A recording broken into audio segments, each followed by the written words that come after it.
Committee का ऐलान किया गया है और मुख्यमंत्री योगी आदित्यनाथ ने कहीं ना कहीं किस तरीके से बधाई दी है। उन्होंने कहा कि एक देश एक चुनाव को लेकर के मैं बधाई भी देता हूं, पहल को लेकर के मैं कहीं ना कहीं खुश भी हूं। इतना ही नहीं, उन्होंने यहां पूर्व राष्ट्रपति रामनाथ कोविंद को भी कमेटी का अध्यक्ष बनाए जाने पर बधाई दे दी है। एक देश एक चुनाव का स्वागत करता हूं, ये मुख्यमंत्री योगी आदित्यनाथ ने कहा है। और इतना ही नहीं, उन्होंने कहा है कि ये बहुत अच्छी पहल है। पूर्व राष्ट्रपति रामनाथ कोविंद, जिन्हें ये जिम्मेदारी दी गई है, कमेटी का अध्यक्ष बनाया गया है, उन्हें भी बधाई यहां पर दी गई है। क्या कुछ कहा है उन्होंने, आपको सुनवाते हैं। वन नेशन वन इलेक्शन ये आज की आवश्यकता है और ये इसलिए भी महत्वपूर्ण है क्योंकि मैं उत्तर प्रदेश जैसे राज्य की दृष्टि से भी देखता हूं, बार बार इलेक्शन विकास के कार्यों में बाधा पैदा करती है,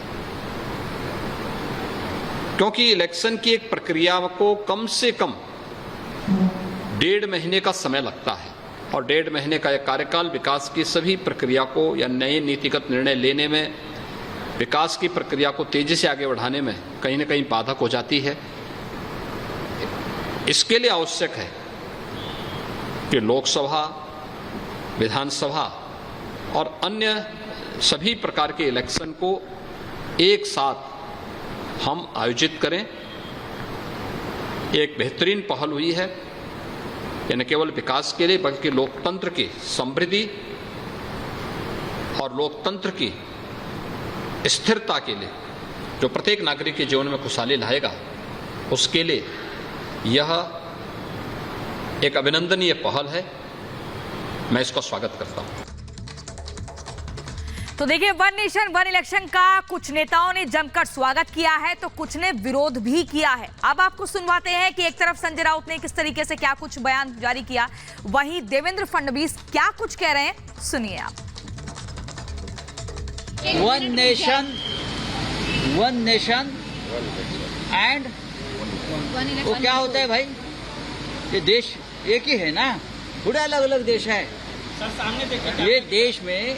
ये देश में कोई अलग अलग अगर बात करता होगा, वैसे तो एक विधान एक संविधान की बात भी हम करते हैं। तो वन नेशन तो वन है। क्या किसी के मन में शंका है? फेयर इलेक्शन लीजिए।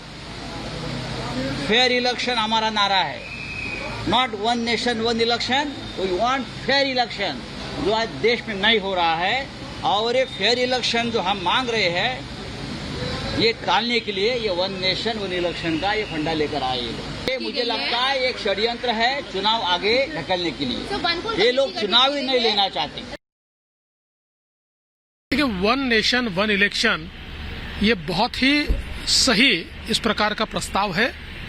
देश में लगातार चुनाव चलते रहते, आधा श्रम ये चुनाव में चला जाता है, कहीं ना कहीं आचार संहिता चुनाव की लगती है तो उसके कारण भी काम डिरेल हो जाते, इतने रिसोर्सेस उसके पीछे खर्चा होते। लगातार चुनाव के कारण रिफॉर्म का जो प्रोसेस होता है उसमें भी एक प्रेशर आता है और अलग अलग दल फिर अपने राज्यों में उन रिफॉर्म्स को रोक देते हैं ताकि इलेक्शन में उनको फायदा मिल सके। तो वन नेशन वन इलेक्शन के कारण 5 साल की खुली स्लेट रहेगी, पैसा भी बर्बाद नहीं होगा और रिफॉर्म्स की प्रोसेस भी अच्छे तरीके से चलेगी। तो वन नेशन वन इलेक्शन से जुड़े बिल की खबर आने के साथ ही प्रतिक्रियाएं भी शुरू हो गई हैं। बीजेपी और विपक्ष की तरफ से अपने अपने फायदे और नुकसान इसके गिनवाए जा रहे हैं। हम आपको मध्य प्रदेश के पूर्व मुख्यमंत्री कमलनाथ और साथ ही संसदीय कार्य मंत्री प्रहलाद जोशी का क्या बयान है इस मामले पर, ये सुनवाते हैं। संविधान में संशोधन राज्यसभा और लोकसभा में हो जाए, उससे संबंध नहीं, राज्यों को भी स्वीकृति देनी पड़ेगी।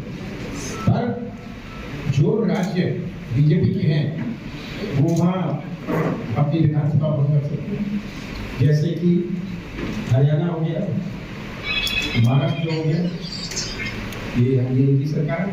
तो एक लाइन का उनको कैबिनेट में प्रस्ताव पास करना है कि विधानसभा बंद हो जाए। आप ये तय करेंगे कि लोकसभा ये छत्तीसगढ़, मध्य प्रदेश, राजस्थान के साथ साथ लोकसभा चुनाव कराना चाहते हैं और कौन कौन से और दूसरे राज्य कराना चाहते हैं। पर पूरे प्रदेश में आप किसी विधानसभा का पीरियड काट दीजिए, बता दें आप कैसे काट दो, ऐसे तो ना हो जाए। ना, अभी तो कमेटी रचा है, इतना घबराने का क्या जरूरत है। अभी तो कमेटी रचाया गया है, कमेटी रचाने के बाद इसका कमेटी का रिपोर्ट आएगा, कमेटी का रिपोर्ट पब्लिक डोमेन में चर्चा होगा। अगर पार्लियामेंट में जब आता है, पार्लियामेंट में चर्चा होगा। पार्लियामेंट प्रबुद्ध है, भारत देश का प्रजाप्रभुत्व एकदम मैच्योर्ड है, प्रबुद्ध प्रजाप्रभुत्व है, उसमें चर्चा होगा। इतना घबराने का क्या बात है।